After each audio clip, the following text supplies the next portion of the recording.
back to another week of a GTD college football preview, analysis, pick'em special. All right. We're working on a more concise name. Yes. But right now we have 5 games to cover over. UGA at Alabama, Louisville at Notre Dame, Oklahoma State at Kansas State, Illinois at Penn State, and Arkansas at Texas A&M. That game is played in Arlington, Texas. Yes. For some reason. It's a rivalry. Yeah. It's a rivalry. It's a rivalry. But yeah, it's an AT&T Stadium. But yeah, let's get started with UGA at Bama. The biggest game. Game day is going to be there. All eyes are going to be on this game. Really big matchup, especially for Alabama, who hasn't really played anybody. Georgia hasn't really played anybody either, because Clemson was a dumpster fire in the first few weeks, and Kentucky was a fluke, we'll say. So I'm very excited for this game. Who do you have, and why? I have Georgia, and this comes down to the way Alabama moves the ball.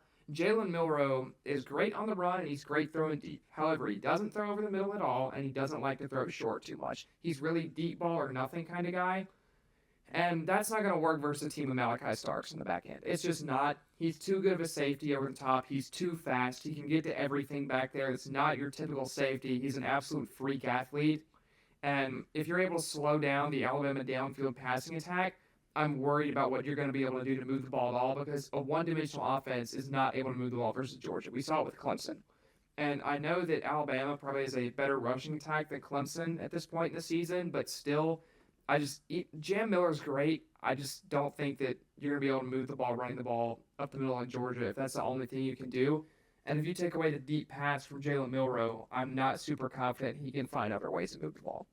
Well, I'm taking Bama. Probably not a shock to a lot of you out there. But I think that they are going to try to take away the deep ball from Milroe. And that's going to force Milroe to run. And I think that's where he's going to be Georgia with his legs. Because if you're focusing so hard on keeping your safeties deep and not letting receivers get any green grass in front of them, who are you going to have to contain the quarterback? Linebackers exist. But with the way you have to prepare for Jam Miller is you pretty much have to stack the box. So if you're stacking the box, I mean, you're going to have to run a spy or something. But in the time it takes Milroe to start creating, those linebackers can react. Oh, it takes no time. Milroe is full speed from step one. But those linebackers are also full speed from step one. But if you're going they're not. I'll give you they're not as fast as Jalen Milroe. If you're going athlete versus athlete, and you give Milroe 5 yards, I'm not saying it's a touchdown every time, but Milroe, if they're focusing so heavily on keeping their safeties deep, Milroe is going to beat them with their legs. And then if you try to contain, you do some safety blitzes, try to contain Milroe, he can beat you with the long ball. The thing is, I don't think you have to keep the safeties really deep, because Malachi Starks is such a good athlete, he can get back. I think this is going to be a fun one. I'm interested to see if they focus more on containing Milroe or on the deep ball. And I'm sure at first they'll have a game plan, and then obviously DeBoer and Alabama will change the game plan as DeBoer and Alabama still sounds so weird. Yeah. But, I mean, because Ryan Williams, this is either going to be a very good day for him or a very bad day for him. I'm leaning towards maybe not the best day for him because of the safety talent of Georgia. But I'm just curious to see how they're going to try and stop Milroe's legs. I think they are going to stop the run. I think Jam Miller is going to be contained a little bit. But then you have Milroe who can also run and throw the deep ball. Like you said, he's not going to beat you with these check down passes, tight end passes. He's not going to beat you like that. Yeah. He's going to beat you with his legs, and he's going to have a few busted plays. If Alabama has the busted plays that we've seen this year, they'll win. If you can stop the busted plays, who knows what happens. I think it's going to be a dogfight if you can stop the busted plays. But I'm very excited for this game. Same. I think, it's a 1.5 point favorite for Georgia. That's Vegas going, there you go. Bet on what you want to bet on, because it's going to be a dogfight. And I do think it's going to be one. But once again, very interested, very curious. Game of the week by far.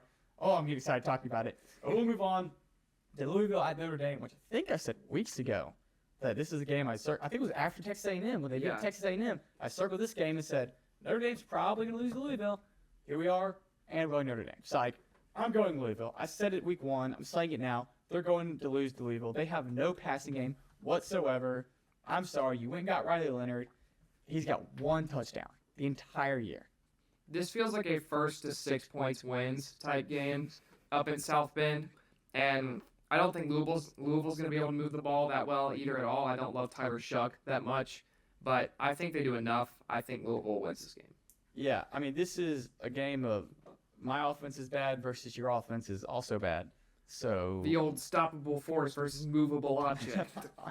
exactly. So I'm not. I mean, this is gonna be like the Utah OK State game last week. No, it's gonna be worse. I mean, probably, but I mean, we're talking about this the game over now, under is set at 48.5. I think that is way too high. I agree. I'm taking the under on that. But this is a game that it's number 15 versus number 16. We're talking about it. We're excited, which Notre Dame should not be number 16. Whatever. They love Notre Dame. But when the season ends, nobody's going to remember this game or be like, point this game, be like, oh, remember when this happened or blah, blah, blah. This game is going to be so relevant in a few weeks, but we have to talk about it because it's a ranked matchup, which is crazy. But anyways, on to OK State, Kansas State. Another, this one's got some more stakes or whatever. Because both these teams have lost their opening conference game, and they're looking to bounce back. OK State is a team that a lot of people have in their playoffs, and I think can still make the playoffs. Like you said, you don't trust Alan Bowman. So who do you have? Oklahoma State. Why? Because BYU just ran all over Kansas State, and Oklahoma State has Ollie Gordon, who is much better. Glad you said that. I'm also writing Ollie Gordon in OK State. He's going to carry them. I don't know how many times I said this year. He's going to carry them to a dub. We can just repeat this clip for every week at this point. I did pick Utah last week, though. I did see that one coming. Yeah. Even without Cam Rising, I saw that one coming. But Alan Bowman, we talked in the podcast Tuesday about if you take away the turnovers he had and the 2 interceptions, there's a good chance OK State wins the game. No, Keegan talked about that. I said you can't erase turnovers. I was about to say, now you could say that for most every loss that every team has. Like, oh, yeah, they had 3 turnovers. Of course they lost. But yeah, tell an Auburn fan, if you erase all the turnovers, you could win a bunch of games. No, we'd still lose. That's the sad part. It's like we're the one team who can't say that. Anyways, I think Al Bowman kind of bounces back a little bit because he did play, other than the picks, play decent enough to win. I think he's going to play decent enough to win, especially against Kansas State. I don't think all that this year. That game feels like a Big 12 semifinal game, though. Maybe. Especially after Kansas State ran over Arizona. They're probably out. Each of those teams have lost. Utah's still undefeated. Yeah, no, I'm with you. But, yeah, I think OK State's got this by far, which is Kansas State's a 6-point favorite, which is interesting to me. In last week, I always made a joke about OK State and Utah. Be like, oh, take the over. That's my pick. Yeah. And now I was wrong. Yeah. I think I'm not gonna be wrong this week. I think this is gonna be a high scoring game. It's just because of busted plays, busted play, pick 6, busted play, turnover, busted play, turnover. But yeah, I don't know why Kansas State's a 6-point favorite. Las Vegas is up to something there. But next we have a classic SEC matchup. Arkansas at A&M in Arlington, neutral site. It's Texas and Arkansas, so they'll both be there. But not at Kyle Field, which is good for the Razorback fans. The Razorbacks and A&M are both 1-0 in conference because the Razorbacks got to play an SEC school. They're in the SEC, but they're not SEC. They're like Tulane. They're in the SEC. More, I mean, obviously Tulane's not in it anymore, but they're not SEC caliber. Breaking news: Auburn is bad. Anyway. Exactly. Arkansas versus A&M. Who do you have? I have Jaquindon Jackson, and he happens to play for Arkansas, so give me the Razorbacks. I don't think A&M has the run defense to handle him. He's been incredible all season, 472 yards and 8 touchdowns on the year so far. I think that Taylon Green might struggle a little bit, but Jaquindon Jackson is good enough to win this game. My thoughts exactly. I think Green's going to struggle a little bit, but their running game is so good, and Texas A&M's defense is. This feels like old school Arkansas, doesn't it? Like, we're gonna run the ball through your face. It is old school Arkansas. They made sure it was old school Arkansas when they went back and hired them. So, I mean, Bobby Petrino rides again. Exactly, rides again. This is old school Arkansas. This is what they're not gonna win the SEC. They're not gonna blow you away, but they're gonna beat teams like Auburn and A&M and Kentucky and I think they're maybe, a 7-8 win maybe team LSU. Who knows? Maybe. But Mississippi State, that's a win. Yeah, Mississippi State is awful. They lost by 20-something to Florida at home. Yeah, so. Let's talk about Illinois. Yes, let's do it. We're talking about Illinois 2 weeks in a row, which is mind-blowing. Holy crap. The Fighting Illini are here. Yes, and they're playing Penn State, though. Yes. I checked, not the whiteout game. I was thinking, 6:30 on NBC, ranked matchup. Is this the whiteout game? Nope, that's reserved for November 9th when Penn State plays Washington. Yep. Yay. So, who do you have? I have Penn State. I don't think it's a shocker to anybody out there. They're an 18-point favorite. I do think Illinois is going to cover. I don't think they win by 18. But I just don't think there's any chance Illinois can keep up. Even after coming back and beating Nebraska, I don't think there's any chance they can keep up with Penn State. I don't know. I don't trust Illinois' defense. Their defense is not going to be able to keep up with anybody, really. They're not going to keep up with Singleton or Alar. I think Singleton's going to have the best game of his season so far. I think he's going to have 3 touchdowns this week. Give me the Fighting Illini. I do. Illinois is going into Penn State. I'm throwing a pick for this week because I'm loving the vibes. Luke Altmaier, former. Whoa, you can't say I know Illinois is going to lose, but I'm choosing them. No, I'm saying it with chest. Illinois is winning this game. Luke Altmaier this year has thrown for 862 yards, 10 touchdowns, no picks as of yet. Although I probably just jinxed that. Whoa! Yeah. He's played really well so far this season. The Kansas game I was very impressed by. Has 2 4-touchdown performances, one versus Eastern Illinois and one versus Nebraska. He's been very solid this year. I love this Illinois offense. Zachary Franklin is a very good receiver on the outside. I think Penn State might struggle to hang with him a little bit.